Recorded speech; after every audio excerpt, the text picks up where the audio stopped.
नमस्कार, आदाब, सत श्री अकाल। आप सबका स्वागत है सत्यम क्लासेस पर। गाइस, आज हम बात करने वाले हैं वो ऐसे 5 टिप्स या 5 बातें जिसकी वजह से बहुत से बच्चे रिजल्ट में अपने फेल लिखवा लेते हैं, खास करके यूपी टेट में। क्योंकि वो जो 5 गलतियां जो बच्चे करते हैं वो गलतियां अगर ना करें तो मैं बता रहा हूं कि जो हमने रिजल्ट सुन रखा है कि जो 20% का आता है, 25% के रिजल्ट आते हैं, वही रिजल्ट कन्वर्ट होकर 75% पासिंग हो जाएगा। क्योंकि सोचो, 150 नंबर में से 90 नंबर लाना यानी कि 60% लाना बहुत आसान सी बात होती है। ऐसा क्यों होता है? क्योंकि अगर ये जो गलतियां मैं आपको बताने जा रहा हूं, अगर ये ना करोगे तो सब कुछ आसान हो जाएगा। जैसे पहली नंबर की जो गलती है वो है, एक लक्ष्य हमारा निर्धारित होना चाहिए। एक लक्ष्य निर्धारित होना चाहिए, साथ खास करके जैसे हम UP TET, C TET, S TET की जो तैयारी कर रहे हैं, अगर हम टीचिंग फील्ड से हैं तो हम उसी टीचिंग फील्ड में ही बने रहें। बहुत से ऐसे स्टूडेंट ये गलती कर देते हैं कि वो दूसरी फील्ड में क्या करते हैं, फॉर्म भरते हैं, उनके भी सिलेबस को तैयार करेंगे, टीचिंग फील्ड के भी सिलेबस को तैयार करेंगे, जिसकी वजह से कोरिलेशन नहीं बनता और उनके रिजल्ट पे इफेक्ट नहीं दिखता है उनकी तैयारी का। क्योंकि भाई आप दोनों तरफ अगर फैले रहोगे तो भाई जैसे रबड़ आपने देखा ना, रबड़ की ताकत कम हो जाती है अगर हम उसको फैला दें, तो आपकी भी ताकत जो होती है वो कम हो जाएगी। अगर आप एक सीमित दायरे को मान करके आप तैयारी करना शुरू करोगे तो आपकी हर ताकत जो है वो एक सही दिशा में सही तरीके से इंप्लीमेंट होगी। तो पहली गलती कभी ना करें कि आप जिस लक्ष्य को निर्धारित किए हैं उसी लक्ष्य पर चलने की आदत डालें। ओके। दूसरी जो सबसे बड़ी गलती है, वो बच्चे क्या करते हैं कि वो ये नहीं जानते हैं कि किनसे हमें अपनी राय लेनी चाहिए, यानी कि कैसे हम सिलेबस का निर्धारण करें, कौन सा सब्जेक्ट पहले पढ़ें, कौन सा सब्जेक्ट बाद में पढ़ें।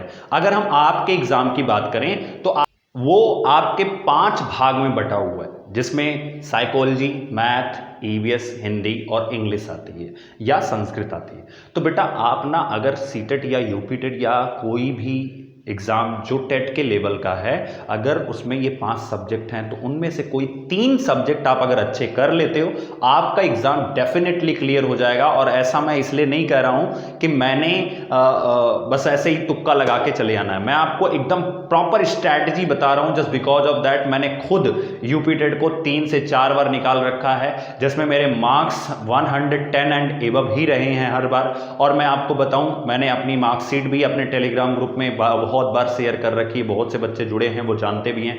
जो मेरी ऑफलाइन कोचिंग में बच्चे पढ़ते हैं उनसे मैंने यही कह रखा है कि भाई 3 सब्जेक्ट अच्छे कर लो।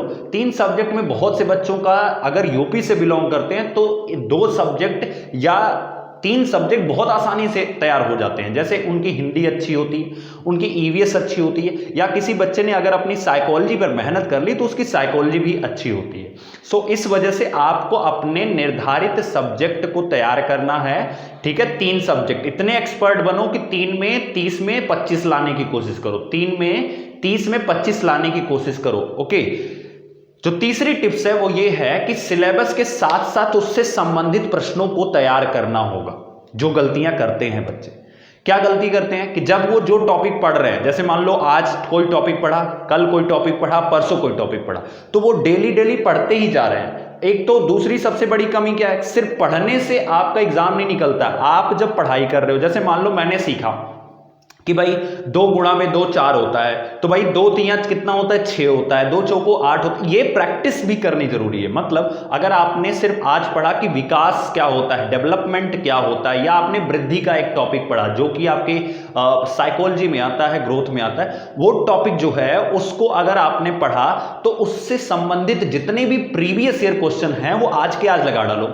कोशिश करो, मैं 10 क्वेश्चन नहीं कहता हूं, मैं हमेशा अपना एक पैटर्न रखा हूं कि 9 क्वेश्चन, 9 आपको 99 पहुंचा देगा। अगर आप डेली के 9 करने की आदत डाल लो, मैं आपको वादा करता हूं और मैं ये दावा भी करता हूं कि आपको 9 99 तक ले जाएगा। ओके। अब तीसरी बात हमारी ये हो गई कि सिलेबस जो है उसके साथ साथ हमें अपने प्रैक्टिस सेशन को, मॉक टेस्ट को भी तैयार करना है। चौथी जो सबसे बड़ी बात होती है, जो फोर्थ नंबर की बात है, वो ये है कि वीकली हमें अपना रिवीजन करना है। मतलब कि जैसे मान लो आप सोमवार से लेकर के शुक्रवार तक या सोमवार से लेकर के शनिवार तक हमने जो भी पढ़ाई करी है, उस पढ़ाई को हमें क्या करना है, संडे को या सैटरडे को शाम को हमें उसको रिवाइज करना है। और जितने भी 9 क्वेश्चन हमने डेली किए ना, सोचो 9 छके 54, यानी कि 54 question at the end of the week आपके पास होंगे। वो 54 क्वेश्चन आप फिर से रिवाइज करो।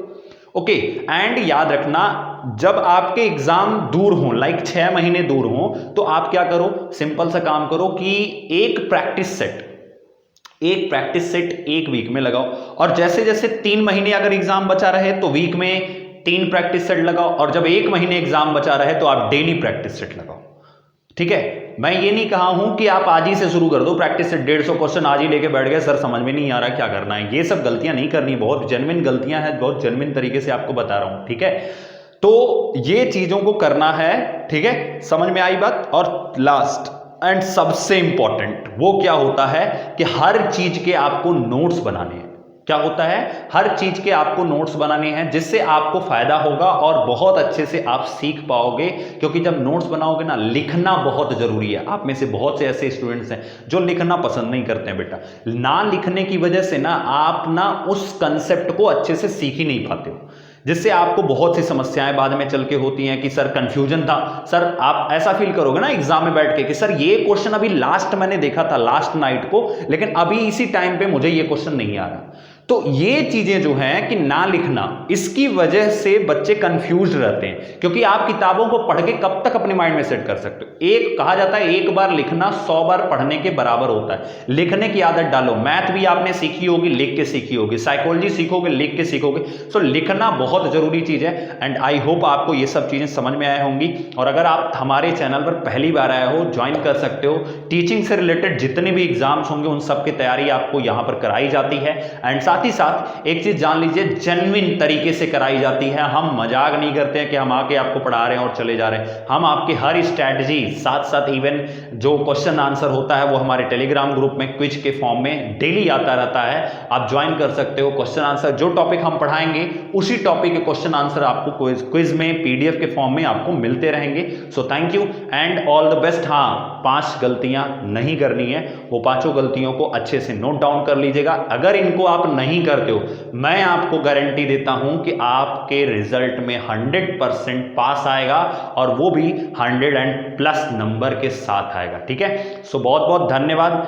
सत श्री अकाल, नमस्कार। मिलते हैं फिर नेक्स्ट वीडियो में कुछ और इंफॉर्मेटिव चीजों के साथ जो आपके लिए फायदेमंद होगी। थैंक